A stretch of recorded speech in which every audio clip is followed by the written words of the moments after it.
Second Amendment tax holiday, I think it's important to just put in perspective where we are as a state in terms of all the different things that have been accomplished, but also our fiscal and budget situation. So, and you've heard me say, anyone that's ever come to any of our events, we have been ranked #1 economy in all 50 states for 3 years in a row by CNBC.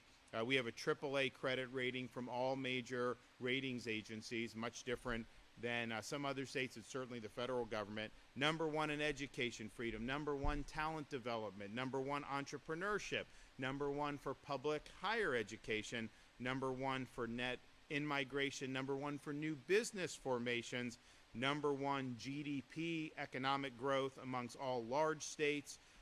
Unemployment rate has been lower than the national average for over 57 straight months.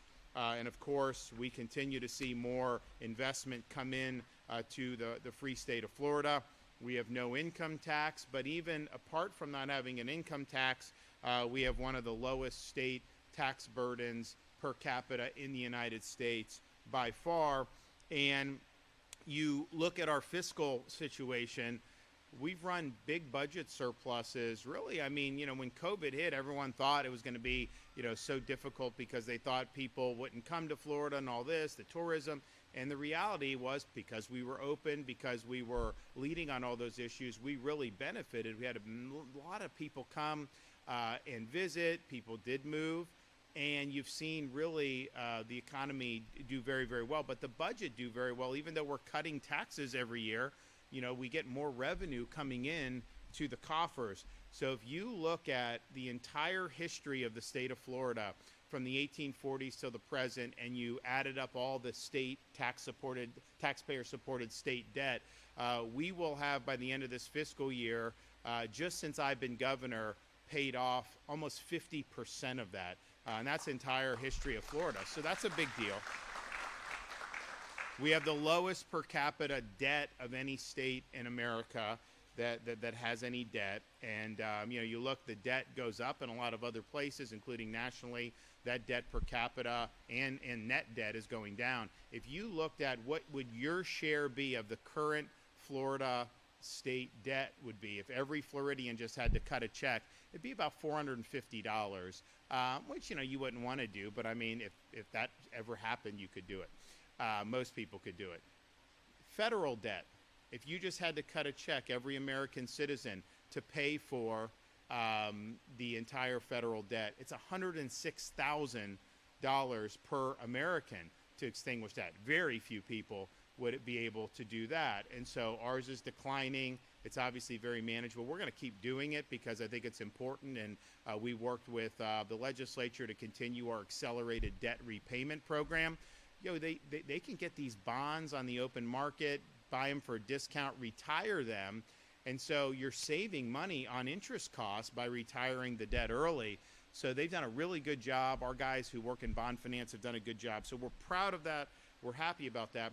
We've run big budget surpluses, but honestly, it's like you don't want to be in deficit, of course, but there is a limit to how much surplus you want. I mean, you don't want to be, even though we're lowering taxes, it's still, if you're getting all this revenue, put that money back into the economy. And we've done that through tax relief. And so this past year, we did about $2 billion in tax relief for Florida families and businesses.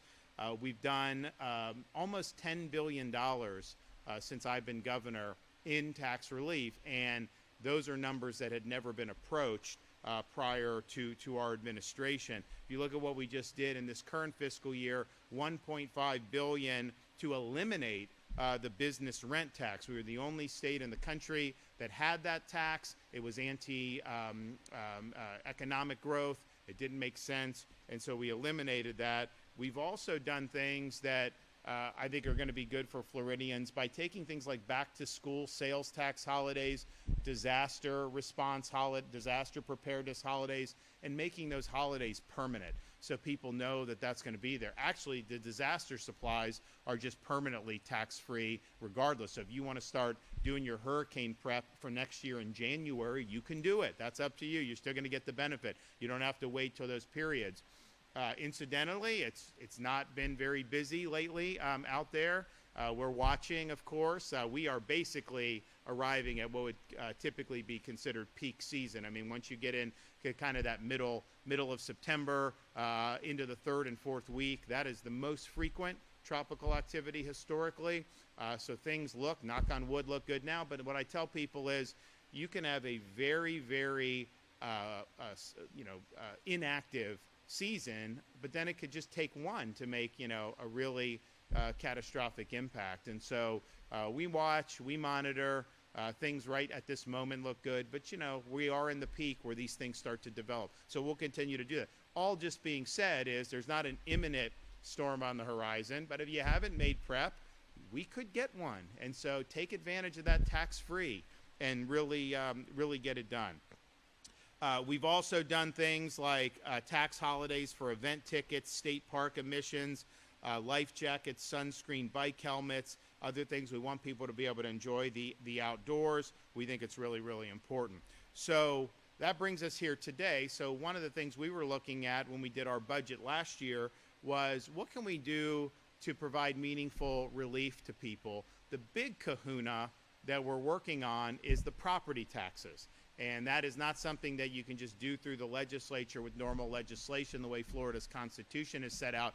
It actually requires to put the question on the ballot, and the people need to vote it in. And so we're working on that. And I think that I don't think these legislators will be able to leave town without giving you an ability to vote yourself some meaningful relief. And for me, I think the basic is, if you're a Florida resident and you have a primary residence here, a homesteaded residence, you ought to be able to own that free and clear of the government.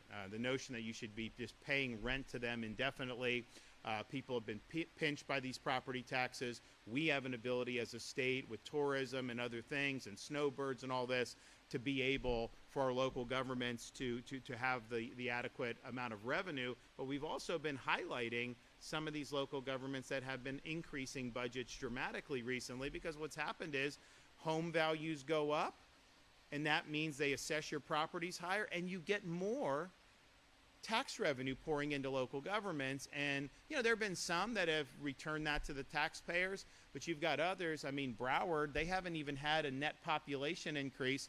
Their budget's up like 60% in the last 4 years. And so the question is, do you need that type of increase, or would it be better to give the property tax relief? So that is ultimately, I think, what people want. I think it's the best way for us as elected officials to help facilitate meaningful relief for people. We've lived through a really tough period of inflation, prices at the grocery store, all these other things. As states, certainly, we can't control the overall economic situation in terms of prices nationally. We're affected by that. The one thing that we can control is the tax.